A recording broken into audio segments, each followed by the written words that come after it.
All right, Alexander, let's do a really quick follow-up to our live that we did where we covered the Super Thursday UK elections. And we talked a lot during that show on a lot about Labour, the Labour Party and Keir Starmer, and how this may be the end of his very short-lived reign over the Labour Party. But it looks like he's making moves to extend his stay at the top of Labour. What is going on with Keir Starmer and Labour Party? Well, he is making those moves, but the effect might be the opposite. I mean, what he's basically done is that since those election results that came in on Thursday, he's trying to carry out a purge within the leadership of the Labour Party of people who he mistrusts. Now, his principal target was his deputy, a person called Angela Rayner, who was nominally the number two in the Labour leadership. She's known to be politically closer to Corbyn than Starmer was, and for that reason Starmer doesn't particularly like her. And he's also gone for another person called Annalisa Dodds, who was the Labour Party's spokesman on finance and economic matters. Now, neither of these are names which I think most of our viewers would, conjure with or be very attracted to. But within the Labour Party, what it looked like was that Starmer was blaming other people for his own mistakes. And it's gone down incredibly badly. And amongst a certain type of person, if you like, those who care more about identity issues, it was notable that he went for two women and that he went for two working class women. So that also has gone down extremely badly. And there was a massive outcry when he announced that he was taking steps against Angela Rayner, especially. And there was a huge argument, apparently, between her and him, with their two, their teams, their respective teams, feverishly briefing against each other. This went on for about 24 hours, and at the end of it, Starmer had to pull back.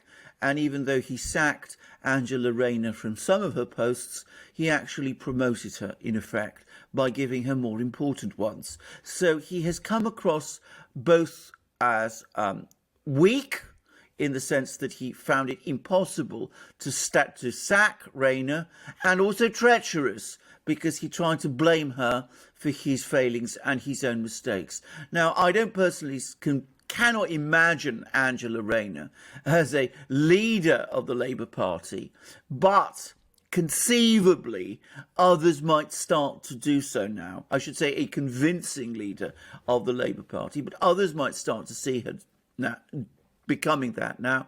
And it's conceivable that he might have set himself up for a leadership challenge in the summer.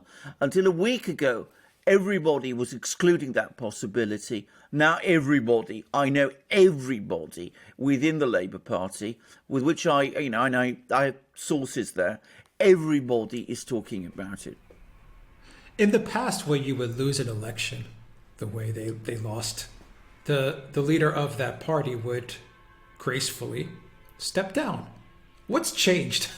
Yeah. 10 years ago, Keir Starmer would have never held on to power. 10 years ago, he would have said, I failed the party. It's time for new leadership. No, yeah, absolutely. Now, bear in mind, when Corbyn became leader of the Labour Party, in the first year that Corbyn became leader of the Labour Party, there was, as you remember, lots of criticisms of him. And there was an eventual attempt made 9 months after he was elected leader of the Labour Party to remove him. And there was a coup and there was a leadership election. And ahead of that coup, there had been 4 parliamentary by-elections, like the one in Hartlepool, in which Labour, led by Corbyn, won every single one. And yet, nonetheless, and notwithstanding, people said, well, Corbyn is a vote loser and he should go, and he didn't go. And in fact, he won the leadership election, and he went on to do a lot better than many people expected in the 2017 election. But that is one example, of criticism. When people say you're a vote loser, you should go, they move against you. And in other situations, you're absolutely right. If a leader leads his party to a disastrous outcome, they go. Go back to 2019 when there were the European Parliament elections and the Conservatives were almost wiped out by Nigel Farage's Brexit party because there was huge anger about Theresa May's failure to carry out Brexit and her Brexit policy. What was the eventual result of that? Theresa May resigned. That was what happens. That is what the British system expects you to do. What Keir Starmer is doing is he's trying to hang on, to cling on. He's trying to remove his rivals. And of course, he's making people more and more angry by clinging on. Why is he doing it?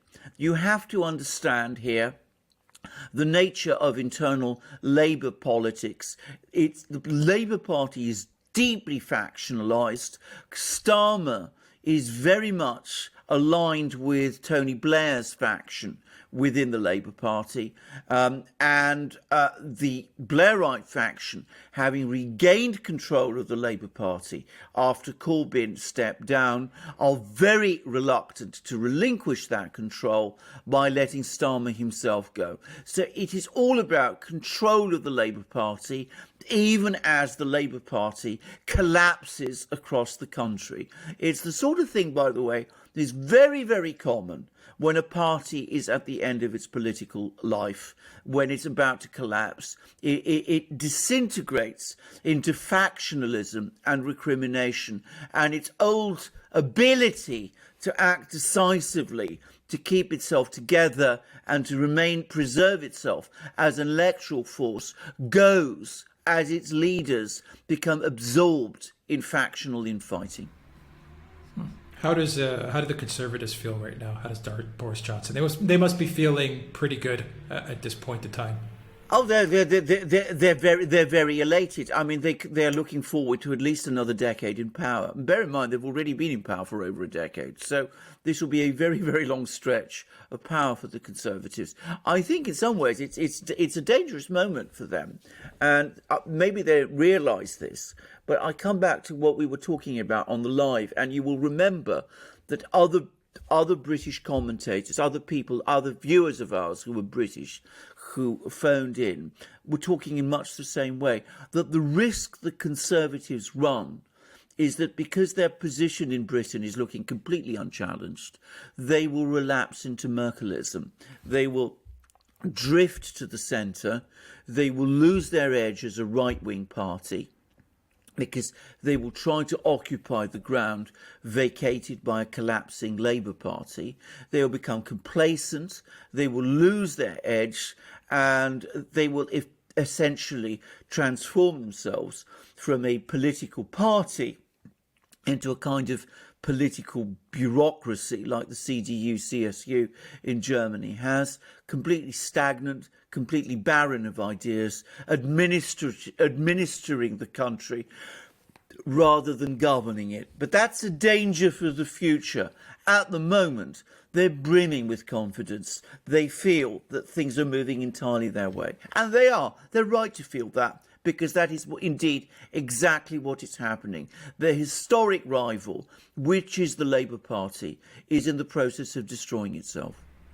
Now, I don't know if it's correct for me to make this comparison, but I will anyway. I mean, political parties sometimes seem that they're invincible, that they're going to stay forever. And a party like Labour Party, it would be unimaginable, at least to myself, to imagine that Labour Party would cease to exist in the UK.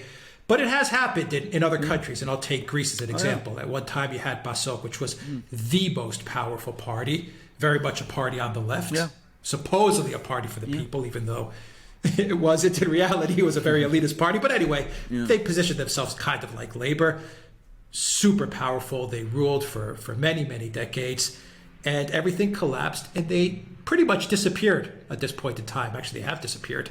But you ended up with a worse option, and that was Syriza. You ended up with a more radical left, a Marxist, anarchist type of government that actually took power and single-handedly, well, maybe not single-handedly, played a large part in destroying the country.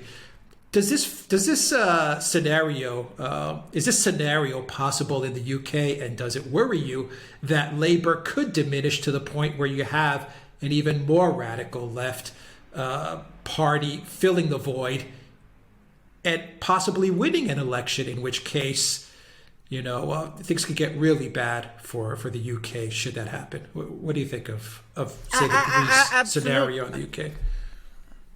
Absolutely. I mean, look at Germany as well. I mean, the SPD, which was the absolutely dominant party of Germany for much of its history, it was the biggest party in Germany ever since, basically from the period of its foundation in the late 19th century, right through up to the 1950s when the CDU-CSU was set up, and even afterwards, the SPD was one of the two big political blocs in Germany.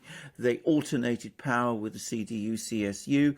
They produced chancellors of immense ability like Willy Brandt and Helmut Schmidt, and it was inconceivable that they would disappear. I mean, they were even more part, in a way, of the German political architecture and political scene than the Labour Party in Britain is. And yet now the SPD, from having always polled more than 40% of the vote, is down to 13% of the vote, and its place is being filled on the left by parties much more radical than itself, the Greens in West Germany, and Die Linke, which has its roots in the old East German Communist Party in the former East Germany. Together, Die Linke and the Greens account for roughly 40% of the German vote. I mean, that's quite a staggering thought. Parties, as I said, well to the left of the old SPD. And we are not there quite in Britain, but we're beginning to see something like that starting to emerge. And the party to look at and to watch is the Green Party, which in Britain, as in Germany, is very radical. Actually, the British Greens are more radical, I think, than the German Greens are. And they're starting to become a major political force. Sadiq Khan held on in London, but he didn't do as well as he expected to do. His margin of victory was quite small. And the reason is that the Greens are eating into his support in London. And in Bristol, which is possibly the most left-wing city, well, one of the most left-wing cities in Britain, along with Manchester and Liverpool. Bristol, by the way, was where that statue of the slave trader was toppled during the BLM protests last year. So, it's a very, very radical place. There you see Labour and Greens are neck in neck. They are now almost equal. Conservatives are nowhere. They've got no support in places like Bristol. But the Labour Party, from having been the absolute dominant party, as its support falls, the support for the Greens in places like Bristol is rising. So it's entirely possible that you could see the Labour Party collapse and a more radical Green-led alternative appear to the left of it.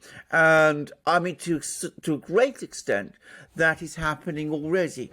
And I'm going to say straightforwardly, I mean, I don't think the Greens are anywhere remotely fit to exercise power in Westminster at the moment. I mean, they are, there's sort of fringe elements in it, which, well, they're not perhaps Extinction Rebellion types, but, they're not far from that.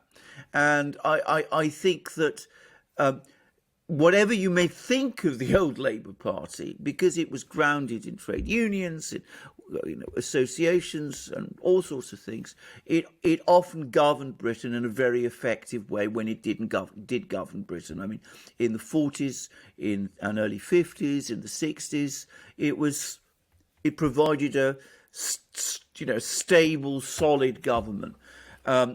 If it were to be replaced by the Greens, well, I can't even imagine what that would be like.